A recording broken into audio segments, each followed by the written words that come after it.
Hello everybody, it's MrGamer here. Today I'm bringing you a brand new video in Destiny.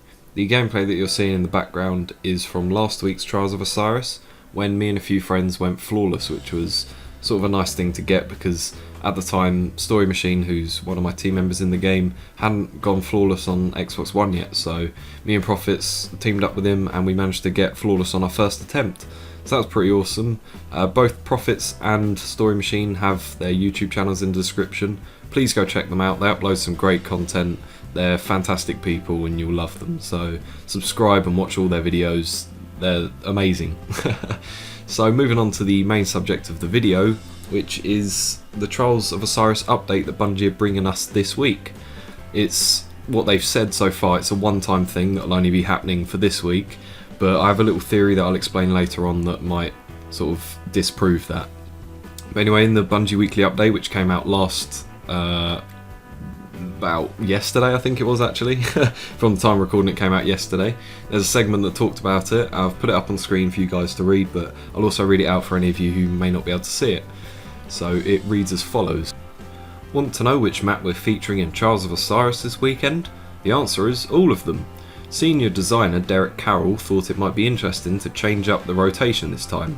He says, "By now you know how this works. Each week we select a single map to be the combat arena for the entire weekend's Trials of Osiris, and everyone is thrilled with the choice.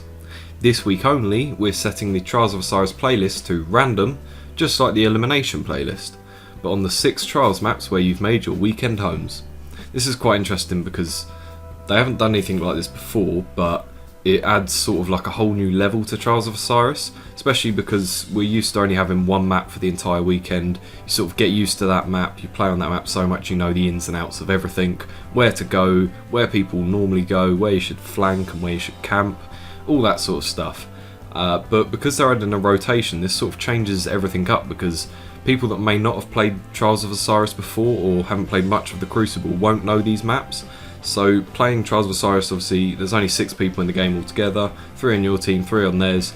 You'll be able to get more familiar with the map and you'll learn where you should be camping, where you should flank, when you should push and whereabouts the most combat is. They also say they also show the heat maps of where you're most likely to be in combat and where out of combat. I'll put them up on the screen for you to look at now. It's showing the 6 maps that they've used for Trials of Osiris so far. Black Shields being the first one, you can see it up there. The red areas indicate where most combat is, blue areas is just the rest of the map where you can go. So it's really important to sort of study the maps that you're going to be playing, not into too much detail, so you don't need to know every aspect of the map, but it's good to know where most combat is going to take place and where is like the safer places to go.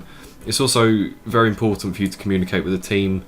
It's a lot helpful if you're in the team with friends and you get along well and you can play together quite tactically. The reason we went flawless in this is because we had good communication, we all knew each other and we knew the map pretty well, so we knew exactly what was going down, where they would probably be, when to flank and when to sort of stay back because they might be flanking. So they're sort of important tips for you if you want to ever go flawless in Trials. Obviously it helps if you've got like a Thorn or a Last Word because they're extremely overpowered at the moment, but they will be getting the nerf just before the Taken King comes out. Now the last bit of the Trials of Osiris update segment in the weekly update says, "Round round you go, let's see who's fought their way through the whole cycle and who just knows these maps well enough to thrive under the special circumstances that Trials has to offer. Brother Vance is in the reef with eyes wide open for the victors. Next week he'll compete with Lord Saladin for your attention. This week is an experiment. We know you'll tell us what you think, but please do it here. We'll be watching." Now the thing that interests me the most about this is the last sentence. This week it is an experiment, which sort of indicates that they're trying out new things just before Taken King comes out. They obviously want to add loads more variety into the game to get people playing again. They're adding in new game modes when the Taken King comes out as well. We already know of Rift and Mayhem, and apparently there's a few others which they haven't announced yet, so it's pretty awesome that they're updating the game already. Adding map rotations to Trials of Osiris might be really good for some people, might be quite bad for others. Obviously it's good because it adds more sort of gameplay to the game, because with Trials you'll probably end up playing it once or twice, or if you really like it you'll play it a few more times over the weekend because it's only one map, and if the people that you're playing with don't really like that map, they won't want to play it as much. But if they add in a map rotation to add in the 6 previous maps, or 5 previous maps, then it's interesting, because people that don't like one map might like another one, so they'll play it and hopefully get the maps that they like, and they might get the odd match where they do get the map which they don't like. So it's pretty interesting that they're adding this in. I'm sort of excited for it because it might go really well. It also gives Bungie sort of idea of what they might do in the future. So they said that this is like for this week only, it's a one-time thing for this week, but they said it's an experiment, so if it goes well, expect to see it returning in the future, and maybe even add in other stuff. Like, they might shorten it down, so instead of having all the maps, there might be like a 2 or 3 map rotation, which it still gets people familiar with the maps, but also doesn't like overwhelm people if they've never played Crucible or Trials of Osiris before. So it's pretty awesome. I'm not going to lie, I'm quite excited for it. I'm probably going to try and go flawless with these guys that you're seeing in the gameplay this weekend. It's really fun. Anyone who hasn't played it, I definitely recommend it. You'll love it if you can just get a group of 2 more friends together. Just go in there, even if you don't go flawless, it's still really fun playing. And then if you do go flawless, then that's even better, because you get some, well, hopefully you'll get some good loot at the end. Now, the other thing that they stated in the last bit was that Iron Banner's returning next week.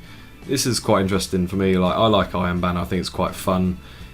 It sort of changes up a bit, because you get people who want that reputation, who want to buy that etheric light at the end. They want to rank up their reputation with the Iron Banner so they can get, obviously, the etheric light or the armor or weapons that Saladin's selling. So it sort of gets more people involved in the Crucible, people that maybe not don't play as much but want some gear, or it will get a lot of people that do really want the gear to play with their team. So expect to be going against a lot of teams that will probably be quite good at the Crucible, but it's a great chance for you to team up with some of your friends and like get going in PvP if you're not much of a PvP player.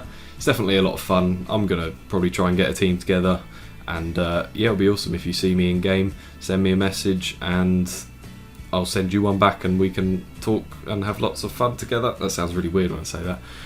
Anyway, that's pretty much it for this video. It's just a short little update that I thought I'd inform you all about. There's loads more in the weekly update that they've discussed, and I'll be making more videos about that in the coming hours.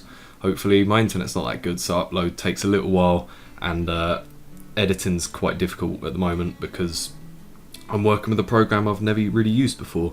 But anyway, I'll leave you to watch the rest of the video by yourself. Anyway, thank you very much for watching. Link in the description for the other 2 guys' channels. Please check them out, they're great, and thanks for watching. See you later.